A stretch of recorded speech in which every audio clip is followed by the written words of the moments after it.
All right, you guys ready to get started here? Yeah. All right, welcome to the transitioning a profitable real estate business.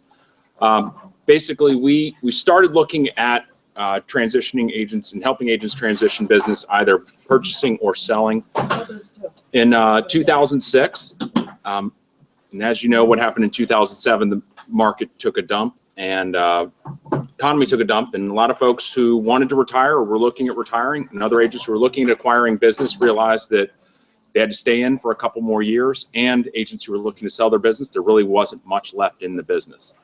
So over the last couple of years, we've seen the market come back. We've also seen folks express interest in, well, how do I build my business so that it is profitable down the road? So I don't want to get anyone the wrong idea that this is just about people looking to sell a business. A lot of this is also about how you can build your business and create a business that is sellable down the road, even if you aren't thinking about doing anything for the next 10 years. All righty. 20 or 30 years. What's that? Or 20 or 30 years. Or 20 or 30 years, right? All right, so this is a stat I had in our video that we were talking about. Is NAR predicts that 70% of the current NAR population will retire in the next 10 years. That's a lot of people. And considering there's over 1 million realtors, that's 700,000 realtors will be retiring. However, with them, what's going to happen to their business? A lot of these folks, good realtors, had a good book of business. What's going to happen to that business? Potentially, it could just all go by the wayside, and those people will lose their realtor and have to go searching in the phone book or whatnot for. That's where people find realtors these days, right? Yeah. No, they don't look in the phone book anymore. Okay, well, they're going to have to go out and find a new realtor. So most agents, the reason why most agents never consider transitioning their business or purchasing another agent's business is because they don't have a plan. They don't have anyone to help them. They don't know who to ask. They don't, and part of it is also, if you talk to folks like Jim King in our commercial division, they work with businesses on selling businesses. The last thing you want to do to your business is put a big for sale sign on it, because it potentially shows weakness. All right, so what we're going to do is walk through some things to make this a little more simple. And what I'm going to give you is a framework that we can go by, and I got some guidelines. This is not written in stone. You don't have to do this exactly by the book, but the consultant we're working with, this is kind of a really good outline for how to make this happen. All right, let's see here. So what we're going to go over is who, when, why, what, and how. The where is pretty simple because you're going to do it here. All right. Okay, so who? So there's a seller involved in here, correct? All right, this is an agent, and I rank these basically in order of, I'd say probably priority. So you have a seller. This is he or she, team, whatever, looking to sell their business. This is an agent looking to retire from active business in the next 5 to 10 years. That's ideal because it gives you some time to basically get this plan implemented. It's also great for agents who are looking to sell in the next 1 to 5 years. And then I put in here, just kind of tongue in cheek, it's for anyone else. Because if you do a lot of these things we're going to discuss for a seller, you're basically going to help make your business a lot more profitable currently, and down the road, make it profitable as well. So who else is involved? We have a buyer. This is someone looking to grow their business. This can either be an experienced agent, a brand new agent, or a team. So this encompasses pretty much anybody who can look to be a buyer. All right, when? So this is a chart basically looking at how the cycle of an agent's business goes. You've got a startup when you start out in your business, and then this is thriving growth. This is as you've implemented your business plan, it's starting to come to fruition. Up here is cash cow. This is where you're finally starting to reap the rewards of all your hard work. The phone just rings kind of thing. But then what happens is, sometimes you don't market as much. Sometimes you're not putting as much effort in, and then the business starts to fade. This is what we call fading winter. And then what happens is sometimes agents get back down here, and then they've got to restructure and try to bring it back up. And that's kind of the cycle we see. One thing I see a lot of agents do is when they're looking at selling, they're looking at selling down here. And a lot of times the value in the business is is diminished. They've either got to go back to restructuring and bring the business back up, which is possible. But ideally, a great time to look at kind of your business and what the value is for your business is looking when you're up top. Because again, there's a lot more value in it. All right, when? So in this plan we're going to look at, there's going to be a transition period. So the transition period is about 6 months, 6 months minimum to implement. So any shorter than that transition period, being shorter than 6 months, it's just not going to work. And I'll show you why. Typically, this transition period is going to be about a year long, but it could be as long as about 5 years. And then once you're done with the transition period, then it becomes a contract period. This is actually where you are under contract with a buyer, or if you're the buyer, you're under contract with the seller to transition the business. And that contract period usually lasts about 5 years. Okay, so I love this why. Why is a great question to ask. So as a seller, why would you ever consider doing this? One way is you can increase your current income. A lot of the things you're going to do to create a sellable business will make you more profitable today. I actually was working with an agent, working with a couple agents right now on this, and one of the agents we were consulting with, she actually went back to her database and got a lead that week because she was going through, looking at her database, and she called a couple folks in there because it was like, oh, I forgot to call them. I forgot to call them. It actually increased her current business. Create a passive future income. So the idea behind this is that during your contract period, you're going to have some passive income coming through. And then I hear this a lot from agents, you know, they work by referral and I want to have clients for life and provide you service for life. But that's great when you were looking for the client to work with you. But when you're ready to retire, a lot of agents just take the keys and throw them in the river and say, sorry, but I ain't your realtor for life anymore. So if you really want to be their realtor for life and have clients for life, this is a great program where you can actually transition your clients, all the care that you've given them, and you can transition them to another agent who's going to give them just as much care. Again, that gets into leaving a legacy. You know, you're that agent who basically is still involved as far as, you know, down the road, someone else is taking over your business and your clients are taken care of. And you're going to help a like-minded agent as well. Someone who typically is going to have very similar characteristics and traits to you. So as a buyer, why would you ever buy someone's business? What's going to happen during the transition period is you guys are going to be working together. There's a potential for increase in current income. Obviously, you're going to be creating some future income because you're going to be partnering up with someone and working on their book of business.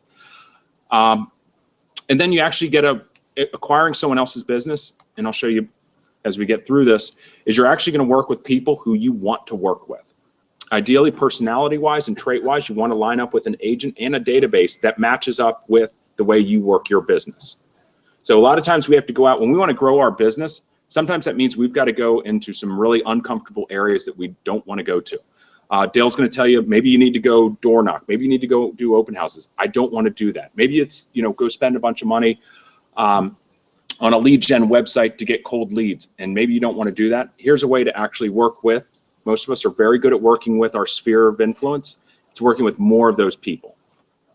And then you're going to help an agent retire in the business, and you're going to help a fellow like-minded agent. And then for the broker, and you know, there's definitely 3 wins here. For us, we see it as we increase our current income because we can get 2 agents more profitable. We increase our future income. That 70% of our retiring business doesn't just walk out and leave. And then long-term strategy. So for brokers, we have different strategies on how we grow. Some brokerages, their model is take as many people on board, figure out who's going to stick, who's going to fail, and then hire more people the next year.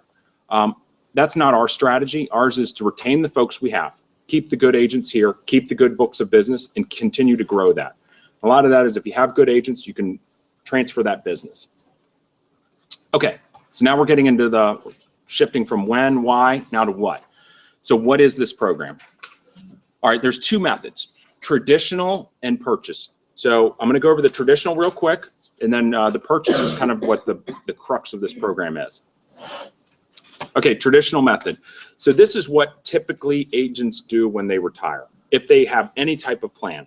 And this is when a seller refers a client to a buyer, who's the buyer agent, and they pay a referral fee. It's very simple. It's, hey, I'm looking at getting out of the business. I'm going to Texas for the for 6 out of the next 12 months.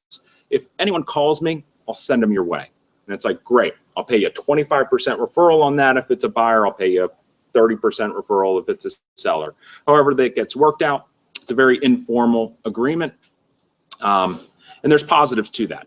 It's very easy. It's just you call me, I get the lead, I work with the lead. When it closes, I pay you a referral fee. Usually the referral fees we see are about 25 to 50%. And it's based only on the business that you refer to me. So it's very easy.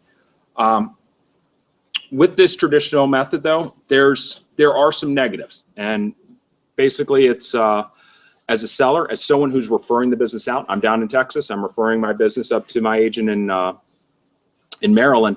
I got to track that referral. I got to see where that referral went. Did they pick it up? Did I refer to them this weekend? They've got 2 open houses, 6 other buyers, and they'll get to it when they get to it. So now I got to track that down. Seller gets no referral fee on secondary referrals. I refer my client up to my agent who I'm working with. They do a great job. I get paid a 25% referral fee. Great. The buyer and that client I referred them to have a great relationship.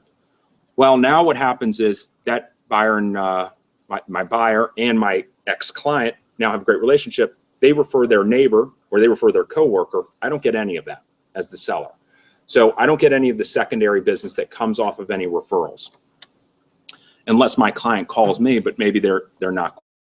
The other thing is it's a higher referral fee for the buyer. Potentially, you're going to want a 25, 50% referral as the seller, depending on the type of property.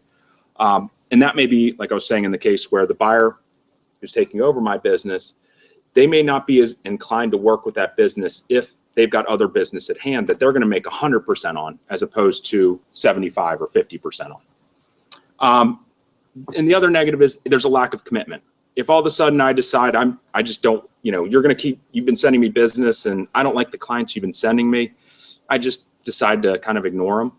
There isn't a commitment there. There's no bond. And you may be now in Texas as the seller and saying, oh crap, I picked the wrong agent to be giving my business to. Now I've got to scurry to try to find someone new. All right, so there's also another approach, and this is a little different. It's called what we call the purchase approach. And this is actually treating the business as an asset and treating the business as a business. So this is selling and acquiring a profitable real estate business. So the positives to this program, kind of as an overview, there's a trial period. So you do have a period where you get to test each other out. The seller gets comfortable with the buyer gets comfortable with the seller. Very similar to the traditional method. Then it transitions into a defined plan. There's a timeline, there's clear expectations, and there's a commitment. And the other positives are there's long-term income. Long-term income for the purchaser, and then sort of long-term for the seller because it's going to be a 5-year income period. Okay, there are negatives to this plan, and they are a defined plan. So for those of you who don't want to have a defined plan, who want to keep it loosey-goosey, this is not a good program because there is a timeline, there's clear expectations, and there's a commitment. The one negative there is in here is there's got to be a balance of risk and reward. And we'll talk about that balance of risk and reward when it comes to who you choose. Okay, so what is this program? All right, and the first question I'm going to ask any person who's looking to sell their business is, do you have a sellable business? And there's a couple qualifications you can figure out if you have a sellable business.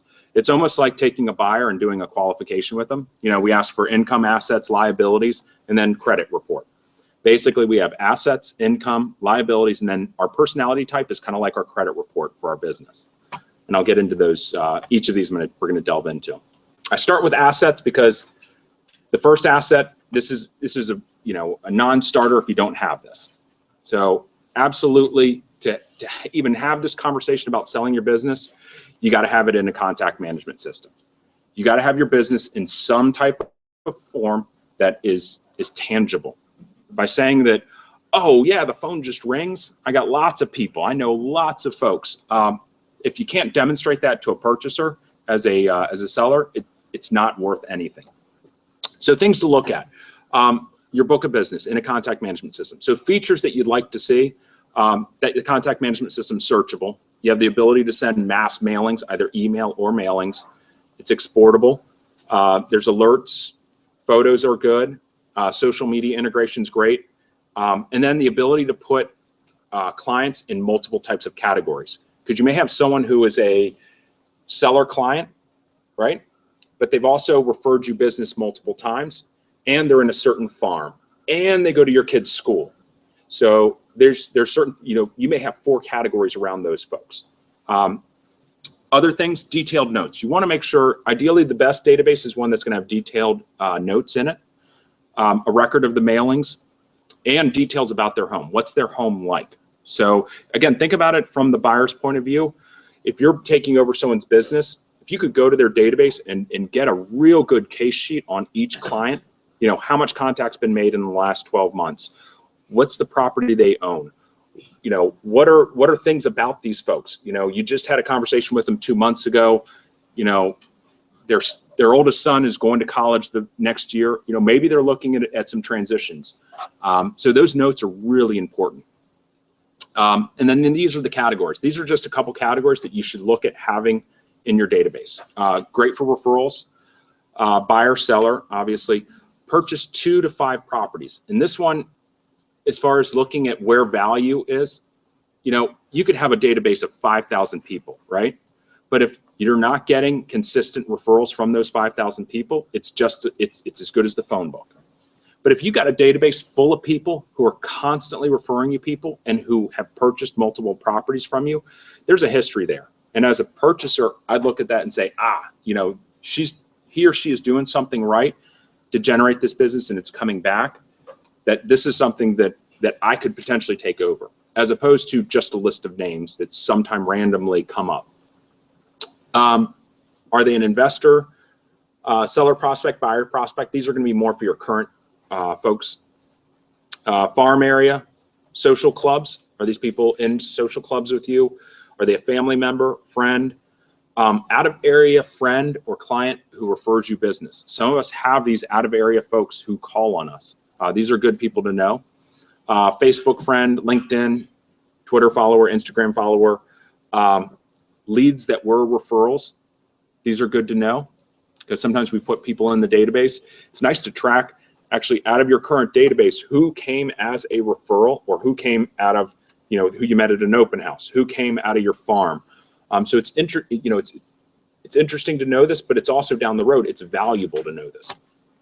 Then I put in here like kids, friends, parents. All right, the second thing is having a business plan. So we just talked about having this database. So how do you treat the database? How do you treat your book of business? And this is just kind of a very simplified business plan. 12 touches per year, newsletters, postcards, CMA information. These are kind of your mailings.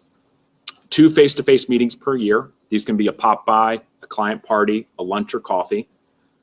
Personal notes. And this is what I look at as kind of someone who sends personal notes out to their sphere of influence. Phone calls into your database. You should probably have at least 3 phone calls into your database.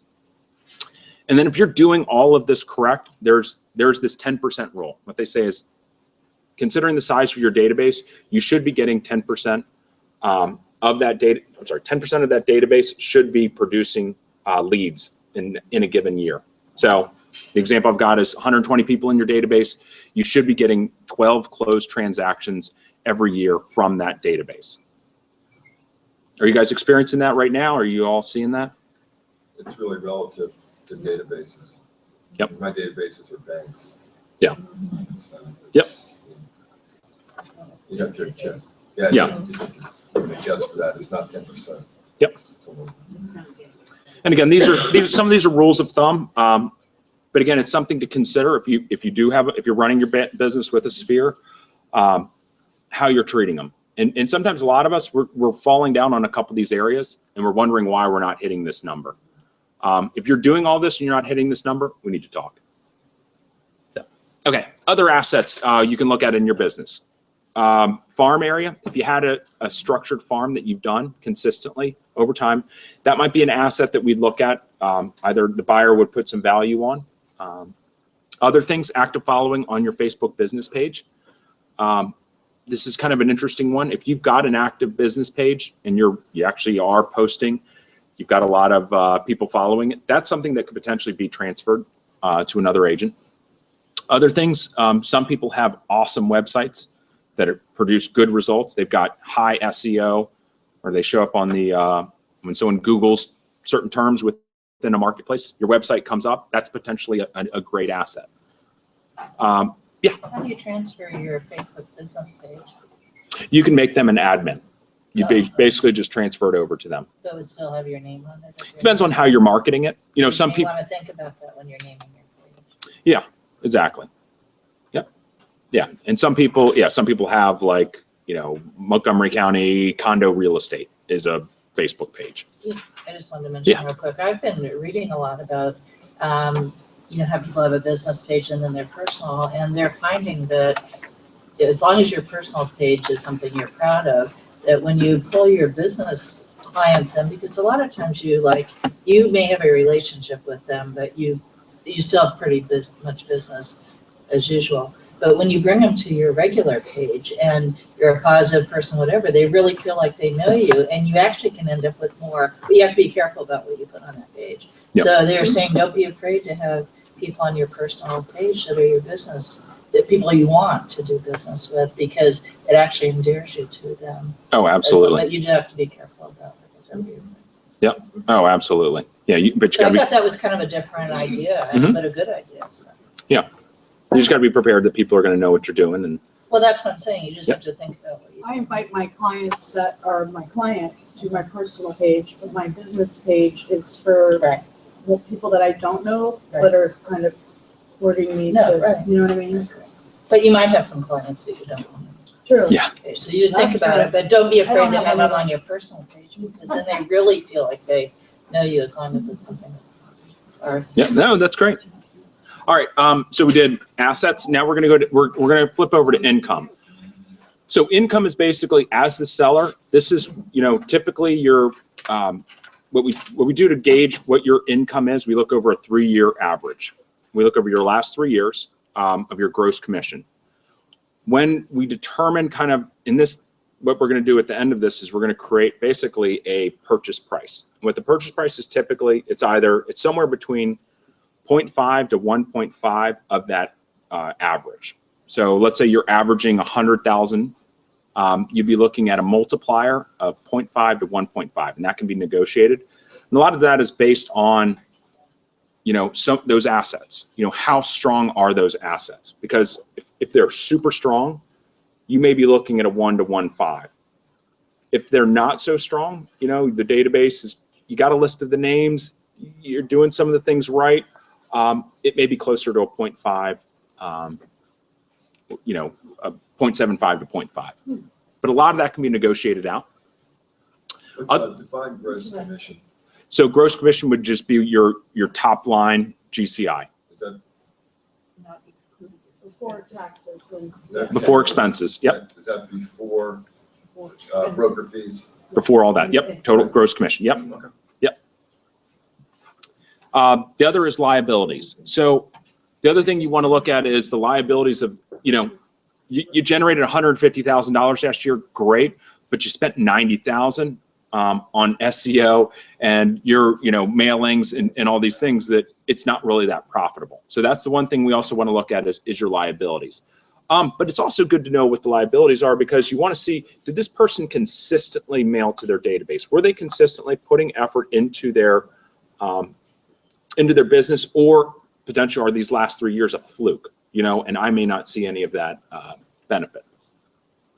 And then the credit report, the personality report. And this is kind of interesting. This is important to kind of know who the person is, who you're selling it to. And you're also going to know, typically, depending on the person's personality, they're usually going to have clients who are very similar to them. So what you'll find is, if you're completely different than the agent you're looking to team up with, their database may be completely different than you. You know, you're a driver and they're amiable. You know, there are people like to sit down and chat and have, you know, they've got to like you to make it happen. And the agent you're selling to is a business guy or gal, and they want a 30-minute appointment in and out. He or she is going to steamroll your people, and it's not going to work.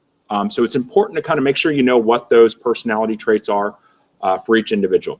If you look in your pamphlets, I've got a whole personality test you can do. On the separate handout, it says agent profile form. All right, so that's what we're going to hop into. So in the how, we're still in the how section, there's 4 stages to this program. Selecting the right agent, this transitional trial period, the 5-year contract period, and then closing period. Okay, so we're talking about selecting the right agent. So there's a couple different agents, and we'll just take this from the seller's point of view. There's a couple of different agents who you can select to sell your business to. You could look at someone who's new or newer to the business, all right? They're gonna be hungrier. They're probably gonna appreciate your business a whole lot more. So that's the reason I got the reward could be high. They would probably pay you more for your business than someone else potentially, because it means a lot more to them. This is their, you know, they're only making, you know, they're only making half what you're making. This would, you know, more than double their income. However, the risk is high. They're new to the business. Maybe they haven't had success because maybe they're missing some huge skill sets that you have. And if you hand it over your database to them, they might just flub it. The other is an experienced agent, okay? Like in transitioning it to an experienced agent. You know they're gonna close the business. They know how to close their current book of business. They're a great agent, but they've got a great business going. So for them to take on your business and pay you what a new agent would pay you, it's probably a little less likely. So this is kind of the risk reward balance you got to look at when selecting, as a seller selecting a purchaser, where you want to go. I mean, I think ideally, I'd much rather get a percentage of something, have the possibility of making sure it happened, than taking a big risk. But that's me based on my personality trait. You guys might be a little more risk takers. What are you, Joe? What is your profile? So I'm actually a amiable driver. Oh. Yeah. You're a D. Capital D. Now, actually, I'm not as much of a driver as I thought I'd be, which is kind of cool. I'm a DI for sure. Yeah. Take the test. I've taken it. Okay, good. Okay. I took it online. All right. So other things about how selecting the right agent. Okay, first thing we do when we work with folks is we do confidentiality agreements. The last thing you want to do is put that for sale sign on your business and someone go out and, you know, tell someone at the office, tell someone at the country club, oh, she's retiring. You know, you don't want that to happen. So we treat this is a business transaction. So we do have confidentiality agreements. And one of the things that, you know, and we'll get down to the bottom is your broker can help you with this selection is we do get involved in this. We kind of sit in the middle, making sure that all sides are heard and also make sure that, you know, people don't make a mistake and potentially disclose stuff they shouldn't have disclosed about their business and put themselves in jeopardy. All right, again, I go over this personality test is critical. Your personality might push you to the wrong person. So we talked a little bit about like the driver. Drivers may want to partner up with someone who's either expressive or amiable because they can control them. You know, they're easy pickings to the driver potentially. And that's the worst. Again, you don't want to have those situations where you're putting yourself, you know, with the wrong agent to buy your business. Because again, you want to line up with your database at the end of the day. And so there's 2 different approaches. There's the Tony Robbins. You can go on TonyRobbins.com. He's got a website, and he'll walk you through the DISC. Or you can take this one, which is the driver, expressive, amiable, analytical. So the D's are D's. I in the Tony Robbins program is an expressive. S is amiable. C is analytical. Got that? Mm-hmm. So Tony's is different. it's just if you look at this, I've got it lined up. So yep. So this is in your packet. Yeah. You've got you're going to have a driver, expressive, amiable, analytical. Tony Robbins is going to be DISC, and that's how they line up. Okay, profile forms. So on this, I've also got a questionnaire for you guys. You can fill out this questionnaire, and what I'd want to do is have both parties fill this out. And we'll get into that. Why you want to know what the as a seller, the buyer's going to want to know obviously what your income is. But as a seller, based on this program, you're going to also want to know what your buyer's income is, because that's going to be important. And these profile forms are a good help to kind of basically look at stuff on paper to see if we've got potentially a good fit. And then there's disclosure of financial information and discussion of objectives. So once it gets to a point, we've done all of these steps, we've met, we've signed our confidentiality agreements, you know, you've got Tim and you got Tom, they're looking at joining their businesses together, Tim selling to Tom. At that point, you want to start talking about objectives. What do you have in mind? Because if Tom's got the idea that his business is, you know, his income has been 100,000 and he wants a 3 multiplier on that business. And Tim is thinking probably a half multiplier. You know, we got a big gap here that we want to start having those initial discussions. If we do come to an agreement, everyone's kind of on terms with the objectives, we move into the transition period. So the transition period, this is going to be between 6 months to a year. And there's a couple different options in here. Option 1, and these are very simplistic options. Option number 1, seller, basically we work on a referral basis. I'm the seller, I'm going to refer my buyer who's buying my business, 25% referral on my buyer leads. I'm going to work on my listings still, but I'm going to give you some of my buyer leads, see how you treat them, see how you work with them. Again, you know, maybe I don't want to work with buyers anymore, but I'm going to keep my own listing business until I know you're the right person.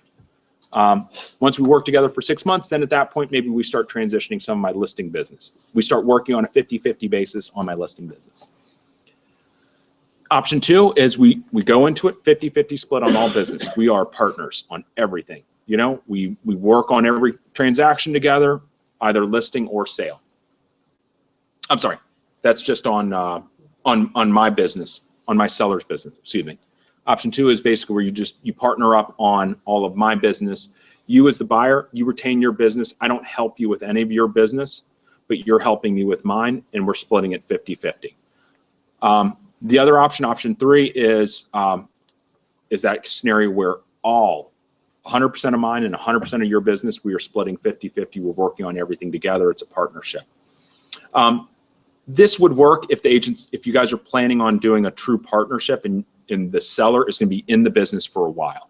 If they plan on boogieing from the business, this is going to get really annoying for the buyer.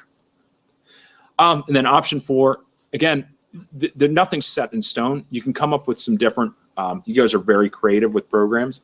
You can come up with something in between. So which option works best? A lot of this is going to depend on the involvement of the seller. How much does the seller want to be involved in this process? Is going to determine which option that is. Because if they are going to be spending 6 months down in Texas, this ain't going to work. Option 3 is not going to work. Maybe this might work, but probably not. You'd have to do something kind of in between option 1 and option 2 if they're not going to be around a whole lot. Because again, you're, as the person purchasing the business, you're going to be doing a lot more of the work on that business. So once you've started working together in this transition period, if the relationship's working, then we look at how do we start marketing. And ideally what you want to do is, we've had a little bit of a loose, we've had some objectives that we were shooting for. This is working out. Great. Now we're going to start getting serious. And as a seller, this is where it becomes critical because you don't have a lot of bites at the apple. Once you start marketing to your database, and what you're going to start doing is combining your marketing efforts. So I'm the seller, Dale's my buyer. Now our marketing pieces are going to be Dale and I together. It's the Dale and Joe team. I'm going to send letters to my clients. That's scary. It can be, yeah. No, I mean, it's scary that it's. Oh, yeah. We start sending letters to my clients, introducing Dale to my database, letting them know, hey, this is, this is the chosen one who's going to be working with me. And this is where it becomes, once you cross that threshold, You got to be very careful, because once you do that, and let's say all of a sudden, 6 months later, Dale and I, we had a falling out and say, this just isn't working. I got to go back to my database and say, I was just joking about that whole Dale thing. It's now going to be Danny. He's the one. So you don't have a lot of, like I said, bites at the apple on this. So you got to make sure before you start getting into this marketing that you guys are on the same page together. Typically what you're going to be doing is just introducing your purchaser as the seller. You're introducing your purchaser to your database. You want to set up as many face-to-face, as many opportunities to make that bond together during that transition period. Ideally bringing that person on listing appointments. Client appreciation parties are great. Phone calls. Again, you want to create those opportunities that the clients understand that this is the person taking over the business. For the purchaser, they're also getting a sense of what your business is really, really like. They're opening the hood and seeing what's in there, how your clients react. Are you going to listing appointments and you're having to, give up commission just to get them to sign, that you truly don't have a strong relationship with your clients. Other things, the cost of marketing, sometimes that comes up as well. How do we do this marketing? Now that I'm marketing you, are you going to pay for part of the cost? And that can be negotiated out. But again, the one thing is you want to move to this marketing as quickly as possible. The more marketing you have and the longer time you have to expose the database to that marketing, the better success you're going to find. And then at this point, once we get to this point, we're going to firm up negotiations on the contract. We're going to move into the contract period. Any questions on the transition period so far? Because I'm going to lose you on the contract period. Okay, just joking. This is where it's a lot different than what you've ever heard and seen before. So during the contract period, we come up with a final purchase price. We've decided on, in that case, it's for this example that I'm going to give you, it's $75,000. I've valued my business at $75,000. I'm going to sell it to Dale. What we're going to set up is a 5-year payout period. In the past, the way we used to do these purchases is, Dale, you'd have to stroke a check to me on March 1 for $75,000. Most agents don't have that. And most agents aren't going to pay that because I don't know if I'm ever going to see that business. I've had a transition period with you, but there's still more effort that needs to happen. So again, there's a 5-year payout period. What happens is during this 5-year payout period, the buyer, out of every single one of their transactions, not out of just the referred business, not out of the business that just comes from the book of business, every single deal, the buyer will pay the seller a portion of their commission to basically to pay off that cap, like a $75,000 purchase price. So it's going to be until the cap's paid off or until 5 years. So the only thing that's excluded would be the buyer's personal property. So if you bought your own personal property, that would be excluded from this program. And the seller will, at this point, puts their license in referral. So here's an example. So we've got our $75,000 purchase price with 15% of every transaction going to the seller. So I'm the buyer. My current income's $100,000. So in year 1, I'm able to basically take over Dale. I'm sorry. Dale's the purchaser. I'm the seller. Dale takes over my business. He's 100,000. Mine was 75. He takes over my business plus his 175. He pays me 15% of his business, which is 26,250. Dale nets 148,750. Year 2, same scenario. Dale nets 148. I take home 26. Year 3, we actually come to in this program we pay off the 75,000 in 3 years. Dale pays me 22,500. He walks away with 152,500. The contract's paid in full, and then at the end of then basically year 4 and beyond, Dale's making 175 off of his business and my business. Yeah. So on the referred business to Dale, is he still paying that 25% referral fee plus a 15? Right. Now, so that, yep. So that transition business program gets sundown. We no longer do that. Okay. Yep. So that 25 referral fee on buyers goes away. Those that transition options, those all go away, and we transfer to this contract, which is basically it's at a lower percentage. And the idea is to try to stroke it so that it gets to the 5-year point. But that's on all business, including his own. Exactly. Yep. And That's a good deal. the benefits of that is that as the seller, I'm not having to track Dale down for, did the Smiths settle? What's going on with the Johnsons? And, well, I ran into the Johnsons and they said that they referred you to the Joneses. What happened with that? Well, Dale's going to say, Joe, you didn't ever refer that to me. I talked directly to the Joneses. They closed 3 weeks ago. Well, Dale, where's my 25% referral on that? It eliminates some of that. And again, it's as the buyer, you got to have a lot of confidence that this is definitely, I'm going to get $75,000 each year out of this program. It's always on gross income and Not each year. it's verifiable. Yep, totally verifiable. 31, 32s, whatever. Yep. So some of the nitty gritty things. So mandatory clauses. So again, there's going to be a transfer of the seller's business assets. So my website, my Facebook page, my book of business, that are in my CRM, those are all going to Dale. If Dale decides he's going to change companies or he's going to open up a Curves, then I have the right to get my business back as a seller. And where this becomes critical is if you as a seller have to get your business back, you want to make sure you're working with a broker who can help you with that. Because if it gets dumped back in your lap, you're down in Texas, you're going to need someone who's going to help you basically revive that business. Yeah. Only in the first 5 years? Only in the first 5. Yeah, this is all just during the contract period. Yep.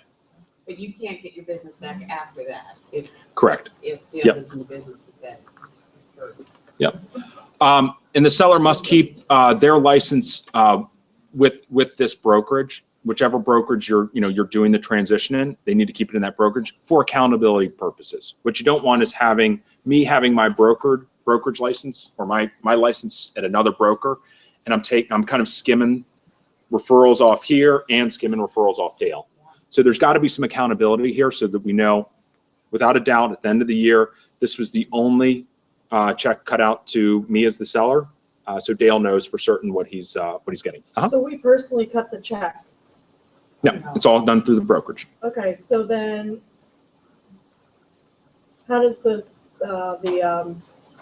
referral fee to the broker figure in with this as the seller? Yep. That number is figured into the 75,000? No. So how, if you can go back to the split Yep. thing?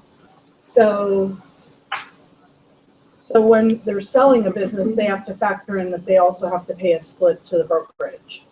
So when they're selling as the seller, yes. And actually, as a benefit to doing this program, we as a brokerage, we do a different referral program than we do with other agents. Okay. Yep. It's more of a maintenance fee than a referral fee. Okay, that's good. So that goes back kind of a question earlier, is gross commission after wrap fees and what have you are paid to a broker? Okay. So I'm sorry, gross. Not really true. No. I'm sorry. What question? So I know what the question you're asking. Gross commission is the gross commission. Yeah, exactly. He's talking about the split. No, it doesn't have anything to do with the split. It's not the net. 95%, based on 95% because 5 went to the broker. No, Okay. it's going to be Based on 100. Based on 100%. Okay. based on 100%. Yep. Yeah. So another question, is there some vehicle in this contract that, where you would be sure that the seller maintained their license? I mean, would that play into this at all? So if the seller didn't maintain their license, that's on them. They've got to maintain their license because we can't pay them if they're not licensed. Yeah, you can't get any. Right. But they moved into referral status. Yep, but they're in a referral status. Yep, exactly. But what if it, okay. Which is not as, So we as a brokerage, the way we look at this is we put this in a different category than straight up referral because we're not, we're retaining the business in-house. We're not looking to double dip on the business. So we do things differently in this program. Sorry to ask that. Yep. Just curious. So what did you say if the buyer agent moves to another broker? You as the seller, you have the option to retain that business back. So what you don't want to do is having the buyer take your business to another brokerage. Because how would that all? If the buyer leaves the brokerage, then you retain the right as the seller to basically, there's a clause in the contract that it voids the agreement, and you get your business back. It's like renting with the option to buy, so they don't follow up, you still got the extra money, and they move on, and you put your, That'd be hard because they Yeah. already have Yeah, in a all the sense. relationships. All the relationships. Well, you should pay someone that's been with the company for like, over 20 years. I mean, there's always things that can happen. I mean, like I said, I made the joke that Dale would, work at, buy at Curves. But again, some people, they he decides he's got to move to California to, he's got a sick aunt that he's got to take care of. He's got to leave the bit. Something happened. These things happen. So there's no guarantees in this, obviously. This is a business decision. You as the seller, if that does happen, that's where it's critical. And this is where we look at our role in this as the broker, is that we can help you find another purchaser. Will it be as perfect as it was the way you set it up? Absolutely not. But it's better than just being left on the side of the road and having no options. Has this been tested? Yep. Is there any agents in our company that's doing it? You tried it, it's working? Well, we have one agent doing it right now. They're under contract doing this. And then we have 2 agents who are looking at it right now. The reason why people haven't done this is because this is a business approach to it. Most people just, because of there's actually rules in place, most people defer to a traditional method. And that's fine. And that can work. But if it's the right people and you're confident in them, I'd recommend you look at doing something like this down the road. I totally agree, because Yep. I knew an agent way back when I was with Roman Foster, who retired and moved to New Mexico and sold to another agent. And I was just wondering, like, how do you keep track of the referrals or cases? And, I was just thinking, oh my gosh, I could, this is too much to If you're doing 15% off of all the business, and there's no, where did that come from, or did that come from me, or did that, it's taken care of until you paid it off. But also if you have a good tracking system, because my database, I have hashtags for every single person, and where they came from, which person, on the team, whose referral or whose client that is, you know what I mean? So if you have a good database. But that's relying on the purchaser to have a good database to track it. And as the seller, you've got to rely on the buyer to their information, as opposed to an independent, and that's the reason why you want to have the way we look at it is having your broker involved. We can help mediate to make sure that there is what's the true income? Let's say you guys go through this agreement. You want to check what's going on. I mean, the numbers are there. We can always verify what's going on.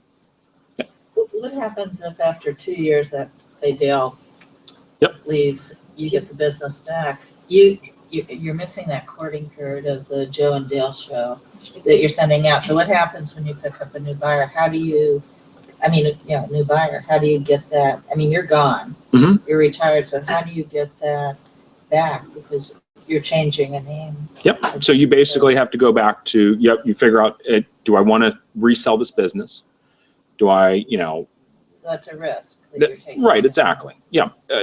What you want to, After leaving the business for 2 years.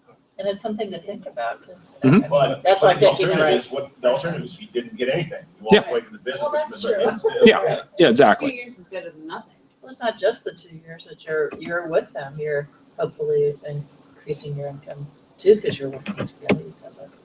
Yep. So it's And the not other a thing is, total loss. the other thing is the person who's buying the business could increase their business to the point where they pay you out in less time. Hopefully, because when you get more clients, you tend to get more clients. Right. It grows So the exponentially. buyer has options. So Joe, do you factor in, Yeah, because you're I know paying you took 15%. the average of 3 years Right, as of their income, business but grows. I mean, That would be more. it's kind of like that saying, when you go on vacation, you do more, like right before you go on vacation. And I think anybody that's retiring is going to try to milk their database, like beyond belief, to make sure they're squeezing every last. I don't know. Nah, I think you'd you're be winding surprised. down. Most people don't do that. most people when they're You've already gone through that winding down period of having that Yep. person working with you, and then you hand them the reins. Are willing to do. You can't like make them sell their house or Right. make them buy a house. But I guess people too, sellers, would Well- they still keep like in it with you to try to help you? It well, wouldn't matter to them. and again, you can, and this is where I think during that transition period, and I think this is where you get to, there's going to be some things where you want the seller to be tipping in and helping out. Right. But as a seller, you don't want this to be all reliant on you. Yeah. And that's where that transition period is going to be very important to kind of get a gauge for how much effort, once you've gone to Texas, how much effort are you going to put in? If you're not put in any, I know what to expect. So a lot of that is going to be, that's where it's a nice having that transition period to figure that out. Other optional clauses, a down payment.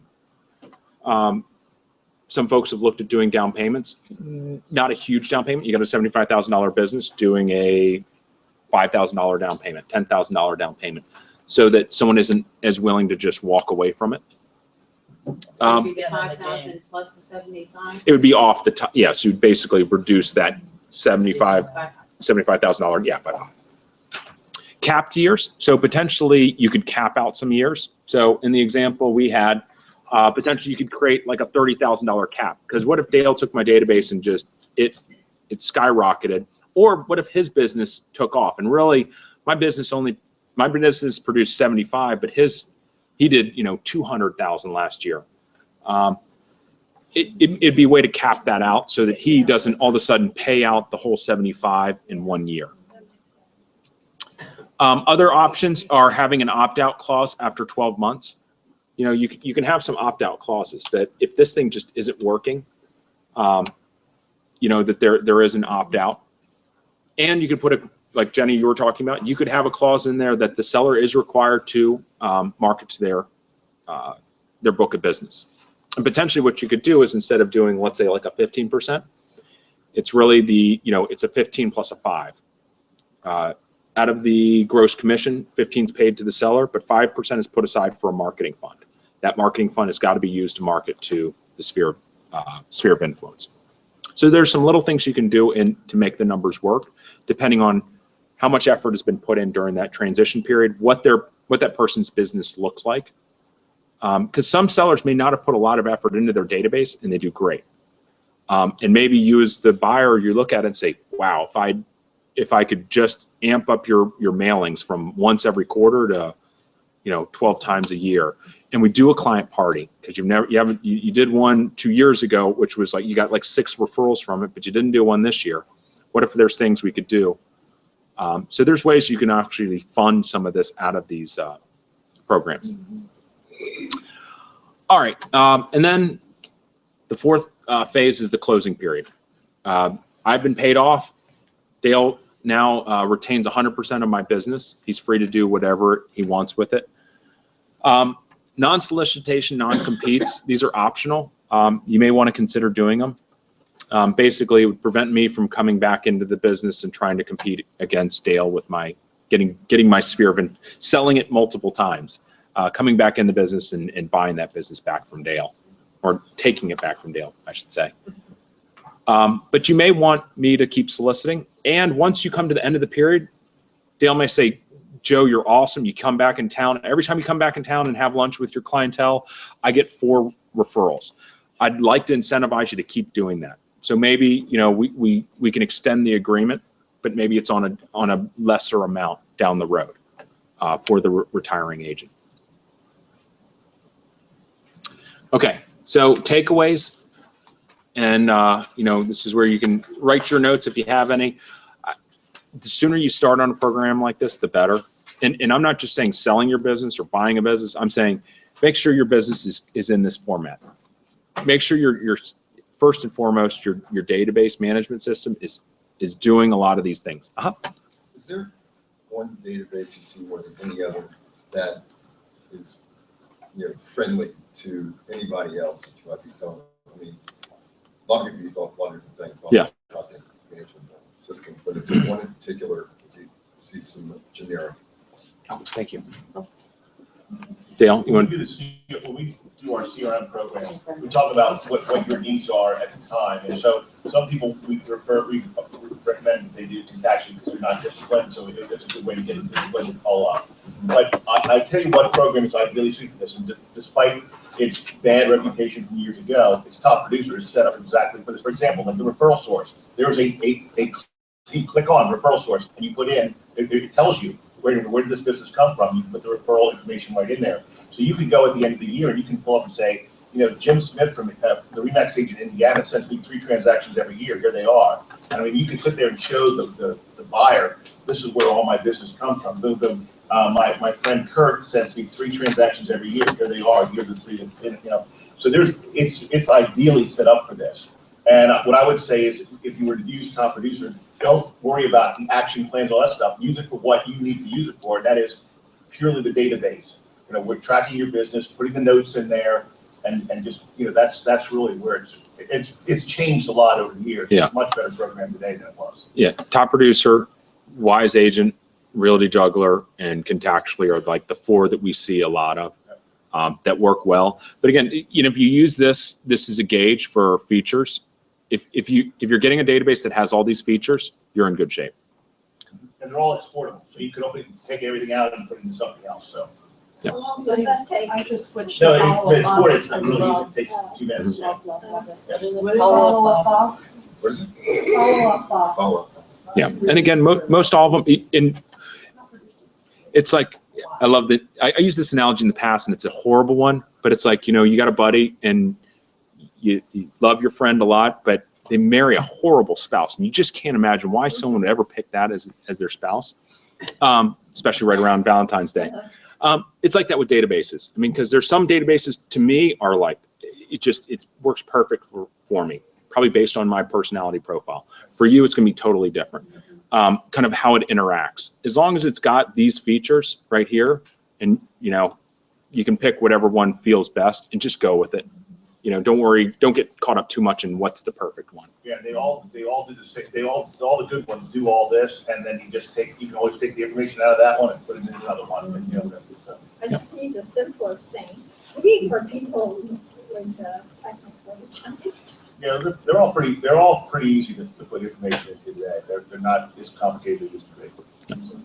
Who do you use, Alan? Naturally right now, but not crazy about it. But yeah, So any questions on the program? No, it's really good. So again, part of this, if you're interested, one thing we do is we do one-on-ones with folks. We start off with the profiles and the agent information sheets. I've got folks who, I've got a group of people who've come to me kind of on the side and said, hey, I'm looking at selling. I've got another group that said, hey, I'm looking at buying. And I'm kind of pushing them in this direction. So a lot of this is going to be a one-on-one and figuring out what's best for you.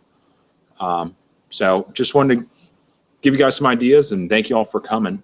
Yeah. Just say 2 things. I was going through your presentation last night. I was going through a couple things in one-on-one. I don't know if anybody's familiar with a thing called Dunbar's number. The Dunbar's number is 150. And what it means is that you really only have the capacity to have a really good working relationship with 150 true friends. And so even if you have 3,000 friends on Facebook, there's really probably about 150 in there that you really are close to and interact with. So when you're looking at your database, because most people, the challenge is going to have to be going back and looking at your book of business, I would focus, less is more. I'd focus on that first 100 to 200 people in the database that are really going to be referral sources. Go back, refine that, make sure you have all their information, and that's who I would be paying attention to, because that core number, that's where this is going to come from. It's not going to come from 3,000 people. You're really, sometimes less is more. Yep. And it can be really a lot more. 90 people should, if you have 90 people in your database, it should net you $100,000 a year. Just on that. and you'll have balance in your life, because the thing of it is when you're dealing with strangers and you look back on your past clients, the people that cause you the most problems are usually the strangers. So the people that you have can keep the relation. You can't keep relationships up with 3,000 people. So if you could do a really good job at it.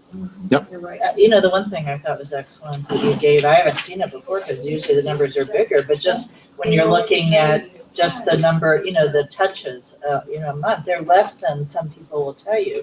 but they're more reasonable, and then you don't feel overwhelmed by it. So if you really focused on that, you could have a pretty good income. Oh, yeah. Or somewhere in between. Yep. Whatever works. Also, I have a friend of mine who sold his business, not a real estate business, sold his business, his food supply business. And he had to go back and work for the guy he sold the business to make sure that he got paid over those period of years and Very so forth. common. And it's, yeah, right, so it happens. So I'm just saying, don't be surprised if you still have to, go back a little bit from time to time and choose, prime the pump a little bit to get it to where you want it to be, because it's in your best interest to do that too. Right. And as realtors, sometimes we get caught up on the numbers because we work in numbers so much. And sometimes when someone says a percentage, they think of it, 15% may seem like a lot.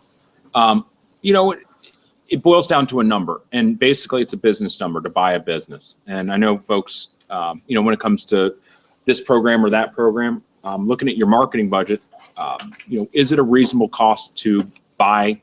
For instance, is $26,000 a reasonable cost to buy $75,000 worth of business? If over the long term, you're going to get 100% of it, and those are things you just need to consider. Like we went through that NAR buyer profile at our sales meeting on Tuesday. And, only 10% of the people are finding their agent just online. A lot of times it's by referral or it's the agent they used in the past. So that's still a huge percentage of how people are selecting their agents. So why not find a tried and true method and try to acquire that someone else's tried and true method? It's just, you got to make sure that it's going to line up correctly with their clients and your clients. I wonder how many of that person's sphere or database actually would work with, how many do you lose? I think it's how you transition it. I think Yeah. it's how you market it. Yeah. Who you choose, how compatible that agent is to your personality and to, If you don't do anything, you're not going to get any of it. That's true. So, There you go. and that's the big difference. And that's where, for the buyer, that's where the risk is, that there's going to be a drop, that what happens here. But that's why that transition period is going to be very critical, where and the sooner you get to that marketing point where you're introduced as the buyer to their database, the better, that you can find out, you guys are at the listing table with them, figuring out how how sweet their clients are or how horrible their clients are. That's where you're really, the rubber's going to meet the road. And that's a great thing, is that there is a transition period. There is a getting to know, you're going to dance before you date. Well, that's pretty much how all businesses are sold, when they're sold well. The other thing that I'm surprised I was asked for is about the contract itself. I understand Judy Lador has Yep. shared that with us, and so you've got that, and you can help people, because you have to construct a contract. And, in order Well, for I'm this to work. assuming, Everything has to be in writing, I was assuming. you that. ask the agent, oh, I was gonna get a referral from so-and-so, how many times have you heard this? And I know it went to settlement, but I never got paid. Well, did you have anything in writing? Well, no, but I trusted they said it was gonna pay me, that kind of thing. So it's important going into it that, before you do anything at all, somebody to get that contract in place, get some kind of agreement for the transition period. Yep. And this is all, even your transition periods in writing, every stage, once you get beyond and even prior to, we're going to have confidentiality agreements so that this is done as a business arrangement. Again, this is so you all. come into the loop early on. Absolutely. Because we also want to make sure that there's an understanding here, because there's going to be, you're going to look at that list of risk and rewards, and you're going to have a lot of questions as a buyer and as a seller. And sometimes we may recommend that you guys don't do this. It's not the right fit. This is just what you're expecting and what they're expecting, or you guys are never going to be on the same page. Because both of you have to take some risk. The buyer's going to take a risk that your business is going to keep producing what it's always producing. The seller's taking a risk that, did I pick the right person? Are they going to stick with this? Are they going to let me down? Because I only got one shot at this. That's the way I'd look at this. Once you pick that person, you've introduced them to your database, you got one shot to make this thing work. So you got to pick the right person. Yeah, I assume in this business, the majority of it goes to legacies. You know, it's like children coming into the business or some relation coming into the business. Well, I mean, I see a lot of that.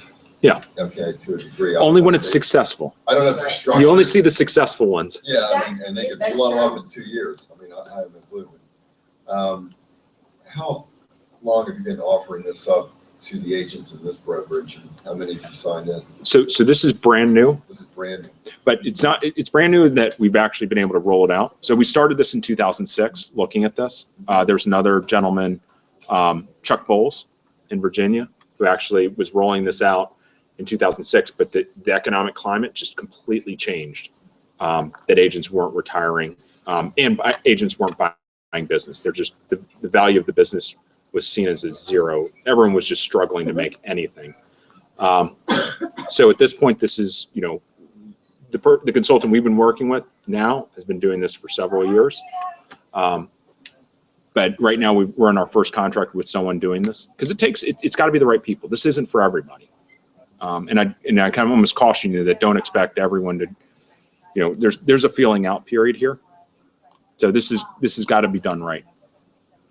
And what is the ideal time to do this? Before, how long before you leave the business? So at a minimum, I'd say 6 months, minimum. But I'd say you could probably do this successfully in a year. But as the agent who's looking to sell the business, that year they gotta be involved and engaged. They've really got to be back with their database, setting up appointments with the buyer and their clients, kind of hustling to get that relationship, that bond formed. But you can also do it as, you know, you could do it as long as you want. What some agents have done, they've created teams and brought people on and almost created, that's their transition period. As they're operating as a team, that's their transition period. And then by the time once they're ready to make that transition out of the business, then they can go to something like this, a contract. Then, you know, why wouldn't you want to, you know, create that team that you're talking about? And I've seen people where they're really not involved at all. They look at this as a business. They're a figurehead. They have a manager, and you would never even have to transition your name out because you'd have someone running your business. Here's, and I'll tell you kind of, And it still benefits you because you're not losing your business. That team is. It depends on how the team's formed. Right. Some teams are, you know, based on if it's a buyer agent role or kind of a partnership role. There's teams that are formed that are partnerships. And that's where this would come into effect. There's ones that aren't necessarily partnerships. There's a team leader and then kind of a buyer's agent underneath, or a buyer's agents underneath. And those typically the buyer agent isn't getting into the listing business, and they're not really getting into the team leader's sphere business. Right, but there's a team leader, then you have a manager, like an office manager, and they're running the show on both sides. And this team leader isn't much more than a figurehead, because I've heard them speak and they don't even know what they're talking about half the time because they haven't been in the trenches. So, you know, I mean, that's not, but they have these successful, you know, teams going because they've got someone smarter than they are right there running the show there. I mean, and you as a business are still keeping your business. I mean, I just think that's an option also. It's an option, but that takes a lot of time and a lot of planning to basically create a business plan that you have as the, you know, as the CEO of it. But if you're already doing it, I mean, there are people going into the business that are an attorney, just getting a whole bunch of people together, and they never really getting out there being active. They're a figurehead. I've seen that over and over, and then they get a manager. But, you know, that's part of their plan because, you know, for maybe 10 or 15 years, they're getting paid off it, and then they are able to transition out. I mean, it's not something you could do in a short while, but if that's how you run your business as a team, that might be an option. Right, and I think it boils down to also, like we talked about, the personality of the person looking to sell the business. If you're not a manager, if you're not a, you know, someone who's looking at growing a team or being able to lead people, that model will not work. Absolutely. You know, because you're going to frustrate yourself, and you can potentially kill your business by trying to find that I agree. that business model. Or Yep. control freak. Yeah. Well, That would be me. That's me too. The ones that- Ellen, did you have a question? I'm trying to back into your numbers here. Yep. What's the sales number you use to determine that 175,000? Okay, so the purchaser, annual income, it was 75,000, and then the seller's annual income, I'm sorry, Okay, so. yeah, I'm sorry, the purchase price, I'm sorry, the seller. assumption is that the buyer income is 175,000. The seller is bringing $75,000 worth of income to the table. Basically, their business has produced 75 over the last 3 years. So we're assuming we're going to get 75,000 in the next year from their business. The buyer, he or she has 100,000. So when we combine them, it's 175.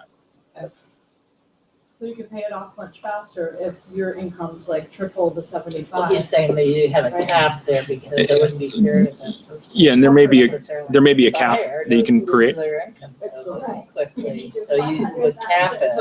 So basically, you're buying it at 1 year of You mean income. the seller? You're saying You have 75. it in your agreement. See, this is what happens when you show up an hour and a half late to a presentation. I had a settlement. Yeah, Because they have to pay, if they make more, then they're paying a bigger percentage. That's why he brought up the cap, because you don't want to do that to the. Yeah. You don't want that, The seller. no, to the buyer. You'd be taking way more than the 26,000 from the buyer if they made more, so you're capping what they have to But if the pay, buyer even if wanted they to make pay it more. off Well, that's their Yep. choice, then but you still, he's saying it's set protect it up yourself. differently. Well, I mean, you also have to look at, you know, some years are better than No, I know, others. I Yeah. agree. okay. But he said you did have to address that. Any other questions? Yeah, great. Thanks, Joe. All right, guys, thank you all very much. Hey, Joe. Can you come here real quick and show me how to read this? Yes. I don't understand. And then you can click that and negotiate to this, whatever, whoever. Two highest numbers.